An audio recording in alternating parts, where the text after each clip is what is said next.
올해로 91, 이 나이에 아직도 병원에서 하얀 가운을 입고 환자들을 만나는 제가 특별하게 보이실지 모르겠습니다.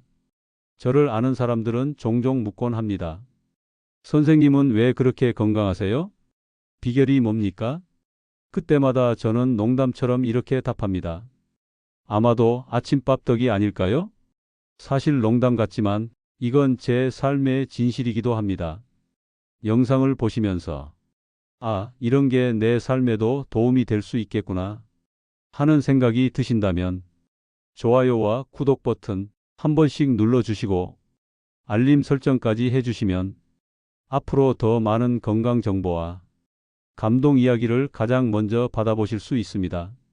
지금부터 말씀드릴 이야기는 저라는 한 사람의 오래된 습관이 어떻게 저를 여기까지 이끌었는지, 그리고 노년의 건강을 지키는 가장 쉬운 비법이 사실은 그리 어렵지 않다는 사실을 담담하게 그리고 조금은 따뜻하게 전해드리고 싶어서입니다. 마지막 부분에서는 저희 어머니께서 남기셨던 말씀을 시청자 여러분께도 전해드릴 예정입니다. 영상 끝까지 시청하셔서 꼭 어머니 말씀까지 듣고 가세요. 제가 아침 식단을 바꿔본 적은 딱 한 번밖에 없습니다. 그것도 30년도 훨씬 전 일이지요.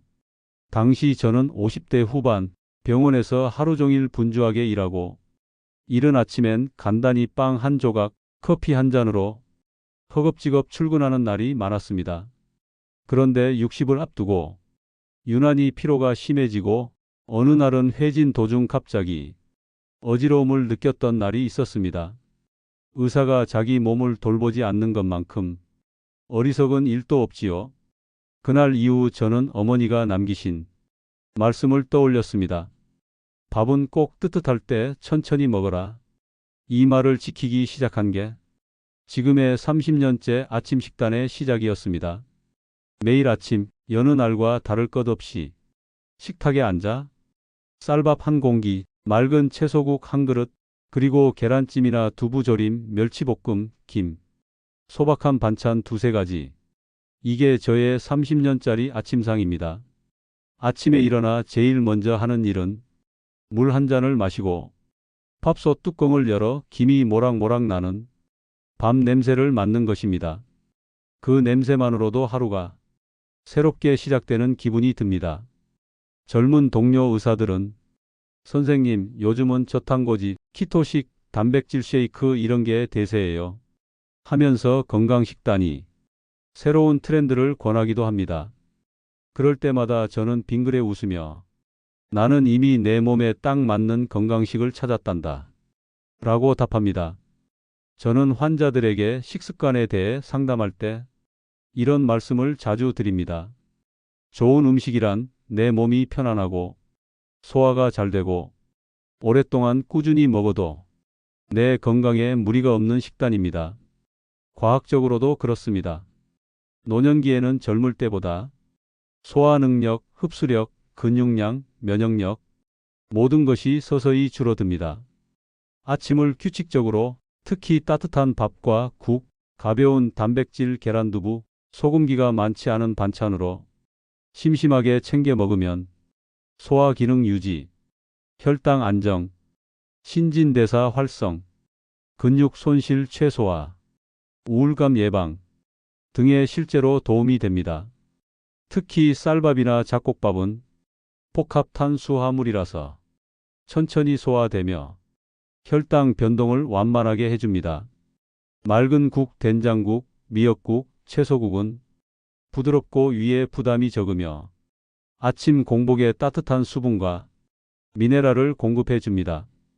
그리고 계란찜, 두부조림, 멸치볶음, 김 등 소량의 단백질, 칼슘, 미네랄은 노년기 근육, 뼈, 두뇌 건강을 위한 아주 소중한 영양소입니다. 사실 저는 건강검진에서 특별히 고단백 저탄수, 슈퍼푸드 이런 걸 신경 써본 적이 없습니다. 다만 짜지 않게, 너무 자극적이지 않게 신선한 재료로 먹을 만큼만 이 원칙만 지켰을 뿐입니다. 사람들은 제 식단이 너무 단조롭지 않냐고 묻기도 합니다. 91년을 사셨으니 이제 좀 더 화려하게 드셔보시는 것도 좋지 않아요? 사실 저는 가끔 손녀가 놀러 오면 식탁이 조금 더 시끌벅적해집니다. 몇 해 전 초등학교 다니던 손녀가 할아버지, 왜 맨날 똑같은 밥만 먹어요? 라고 물은 적이 있습니다. 그때 저는 이렇게 대답했지요. 이 밥이 할아버지에게는 가장 맛있고 가장 건강에 좋은 밥이란다. 너도 언젠가 내 몸에 가장 맞는 음식이 뭔지 스스로 찾게 될 거야. 손녀는 저는 그래도 소시지가 더 좋은데 하면서 볼을 부풀렸고 저는 그런 손녀를 보며 밥 한 숟갈에 미소가 번졌습니다. 가끔 명절에는 아들, 딸, 손주들이 다 모이면 식탁이 풍성해집니다. 잡채, 불고기, 각종 전, 떡국, 별의별 음식이 차려지지요. 그런 날에도 저는 여전히 쌀밥 한 공기와 맑은 국, 몇 가지 반찬으로 천천히 식사를 합니다. 아이들은 할아버지 이것도 좀 드셔보세요. 라고 권하지만 저는 항상 천천히 오래오래 먹는 게 건강이 비결이란다. 라고 말해줍니다. 가족들은 처음엔 이런 제 식습관을 답답해했지만 이제는 오히려 할아버지의 밥상이 우리 집의 상징처럼 되었습니다. 아주 오래전 일입니다.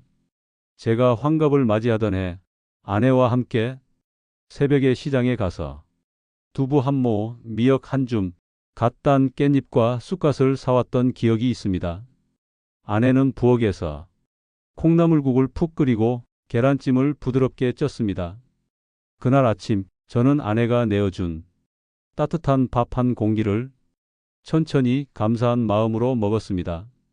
아내는 늘 좋은 음식도 따뜻한 마음이 담겨야 진짜 보약이 되는 법이야. 라고 했지요. 그 후로 저는 아침밥을 먹을 때마다 아내의 그 말을 마음속에 새기며 식탁에 앉습니다. 아내가 세상을 떠난 뒤에도 저는 아침 식사를 거르지 않았습니다. 혼자 사는 날이 많아져도 아내와의 추억이 담긴 식탁에 언제나 밥과 국, 소박한 반찬을 올립니다. 그게 저만이 하루를 시작하는 작은 의식이 되었고 외롭지 않게 삶을 이어가는 힘이 되었습니다. 의사로서 그리고 한 노인으로서 저는 이런 말씀을 드리고 싶습니다. 노년의 건강을 지키는 식습관은 절대로 거창할 필요가 없습니다. 아침은 반드시 따뜻하게 규칙적으로 드세요. 너무 차가운 음식, 인스턴트, 밀가루 음식은 위장에 부담이 되기 쉽습니다. 양은 소박하게 골고루 조금씩 쌀밥, 잡곡밥, 채소, 계란, 두부, 멸치, 김. 가능한 우리나라 식재료로 싱겁고 담백하게 천천히 씹으세요. 짠 음식, 튀김, 자극적인 반찬은 위와 신장에 부담을 줄 수 있습니다. 과일, 우유, 견과류를 곁들이면 더욱 좋습니다. 칼슘, 비타민, 식이섬유 보충, 단 간식도 과하지 않게 꼭 식사 시간을 따로 두세요. TV 보면서 대충 드시지 마시고 식탁에서 식사만 집중하는 시간을 가지세요. 음식과 함께 감사하는 마음을 가지세요. 밥 한 숟갈, 국 한 모금에도 감사함을 느끼면 몸과 마음이 더 건강해집니다. 젊은 시절엔 한 끼쯤 대충 넘겨도 문제가 없었지만 노년에는 매일의 식사가 몸을 살리고 기분을 가꾸는 가장 소중한 시간입니다. 가끔 손주들이 할아버지 저희랑 햄버거 먹으러 가요 하면 저도 웃으며 한 번쯤은 따라갑니다. 하지만 집에 돌아와 식탁에 앉아 따뜻한 밥과 국을 먹는 순간 내 몸이 정말 좋아하는 음식이 무엇인지 확실히 느낍니다. 식사는 단지 배를 채우는 일이 아닙니다. 나를 돌보는 사랑의 시간, 가족과 마음을 나누는 소중한 의식입니다. 가족과 함께 식사할 수 있다면 서로의 하루를 묻고 식탁 위에서 소소한 기쁨을 나누시길 권해드립니다. 이렇게 30년을 하루도 빠짐없이 아침을 챙기며 살아왔습니다. 아침밥은 제게 젊음을 그리고 평온함을 주었습니다. 지겨우시진 않으세요? 누군가 묻습니다. 아니요, 익숙한 식탁 위에 익숙한 음식, 거기에 담긴 기억과 사랑이 저를 매일 아침 살아있게 합니다. 이게 저의 건강의 비결, 그리고 91세까지 현역 의사로 살아갈 수 있었던 가장 소박한 비법입니다. 혹시 오늘 아침 따뜻한 밥 한 공기와 마음이 담긴 반찬으로 스스로를 돌보는 시간을 가져보시면 어떨까요? 마지막으로 저희 어머니께서 남기셨던 말씀을 시청자 여러분께도 전해드립니다. 밥은 뜨뜻할 때 마음 담아 천천히 먹어라. 여러분 모두 오래오래 건강하시길 진심으로 바랍니다. 이상으로 91세 의사가 30년째 지켜온 아침 식단과 건강, 가족, 식습관의 지혜에 대해 말씀드렸습니다. 오늘도 좋은 하루 보내시고 꼭 아침밥 드시길 바라겠습니다. 오늘 제 이야기가 여러분께 작은 도움이 되었다면 좋아요와 구독으로 응원해 주시면 큰 힘이 됩니다.